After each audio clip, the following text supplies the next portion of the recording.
बिहार को कौन चला रहा है, पटना हाई कोर्ट या फिर खुद सरकार, ये तय करना मुश्किल है।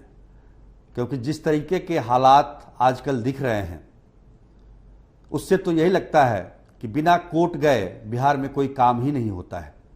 और ठीक यही स्थिति लालू राबड़ी सरकार में भी थी। तो सवाल यह है कि अब दोनों सरकारों के बीच फर्क क्या रह गया है। नमस्कार, बिहार तक में आपका स्वागत है। तो पटना हाई कोर्ट लगातार बिहार सरकार को निर्देश दे रहा है कि कैसे सड़क बने, कैसे व्यवस्था सुधरे, कैसे सड़कें साफ रहे, तमाम तरह की बातें जो खुद सरकार को करना चाहिए जिस चीज को, उसके लिए कोर्ट को आदेश देना पड़ रहा है। अब देखिए, पटना से डोभी के बीच में जो सड़क है, जो 4 लेन सड़क बनाया जा रहा है,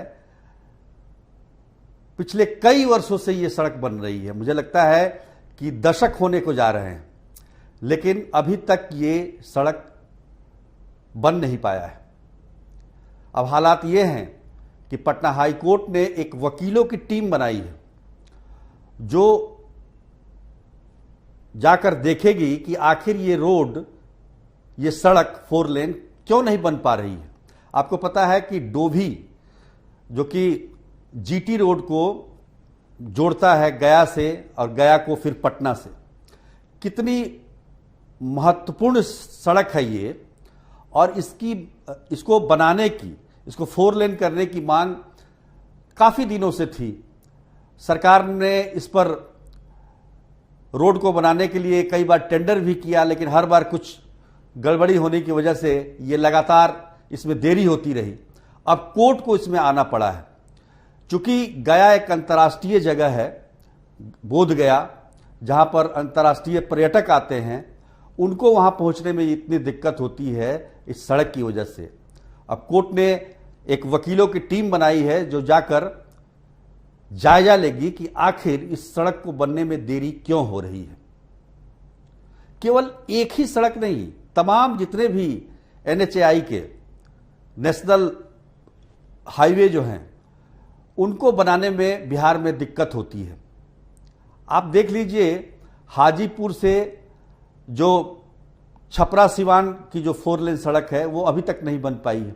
7-8 वर्षों से वो सड़क बन रही है। बक्सर पटना का वही हालत है। लगातार हाई कोर्ट में इसकी मॉनिटरिंग होती है, इसके बावजूद बनने की गति नहीं बढ़ पा रही है। खुद केंद्रीय मंत्री जो नितिन गडकरी ने कहा था एक बार मुझसे कि सबसे ज्यादा दिक्कत बिहार और बंगाल में सड़कों को बनाने को लेकर होता है। तो आखिर ये स्थिति क्यों है? सरकार का जो काम है जमीन अधिग्रहण करना, तमाम तरह की बाधाओं को दूर करना, वो सरकार क्यों नहीं कर पाती है, जिसकी वजह से पटना हाई कोर्ट को संज्ञान लेना पड़ रहा है। खैर, ये तो सड़क की बात थी। अब देखिए कि पटना का जो गांधी मैदान इलाका है, जो गांधी मैदान थाना है, वहां पर जब्त गाड़ियों की ढेर लगी हुई है, जिसकी वजह से यातायात भी बाधित होता है। और इसको लेकर पटना हाई कोर्ट में हल्फनामा याचिका जब दायर की गई तो बिहार के डीजीपी ने हल्फनामा दायर किया कि वो गाड़ियां हटा ली गई। लेकिन जिसने याचिका दायर की उसने वहां की फोटो लगाकर कोर्ट में बता दिया कि अभी तक गाड़ियां नहीं हटाई गई हैं, यानी कि बीते रविवार तक नहीं हटाई गई है। अब इससे क्या साबित होता है? इससे साबित, खुद बिहार के डीजीपी के हल्फनामे में इस तरह की गलती हो तो इसको क्या कहा जाएगा? कैसे सरकार में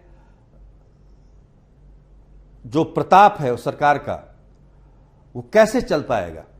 सबसे बड़ा सवाल यही है। यही नहीं, तमाम तरह की बातें, नाली बननी हो, सड़क बननी हो, सफाई करनी हो, सबके लिए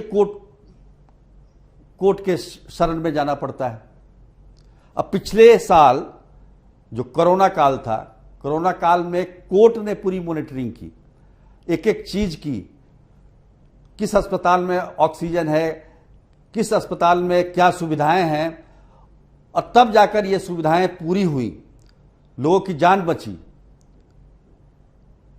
उससे भी ज्यादा देखिए कि जो कोरोना से जिनकी मौत हुई थी, हाईकोर्ट के आदेश के बाद वो आंकड़ा इसलिए बढ़ा क्योंकि सरकार ने तत्परता से और लोगों को उसमें शामिल किया जो कोरोना से जिनकी मौत हो गई थी और उन्हें उस लिस्ट से बाहर रखा गया था। तो हर चीज के लिए हाईकोर्ट जाना कोई जरूरी है क्या? फिर सवाल यह है कि पिछली सरकार से इस सरकार में अंतर क्या रह जाएगा? क्यों ऐसा हो रहा है? क्यों व्यवस्थाएं ध्वस्त हो रही हैं? ये तमाम तरह के सवाल हैं जिसका जवाब ढूंढना अब जरूरी हो गया है। आज के लिए बस इतना ही। तब तक के लिए धन्यवाद।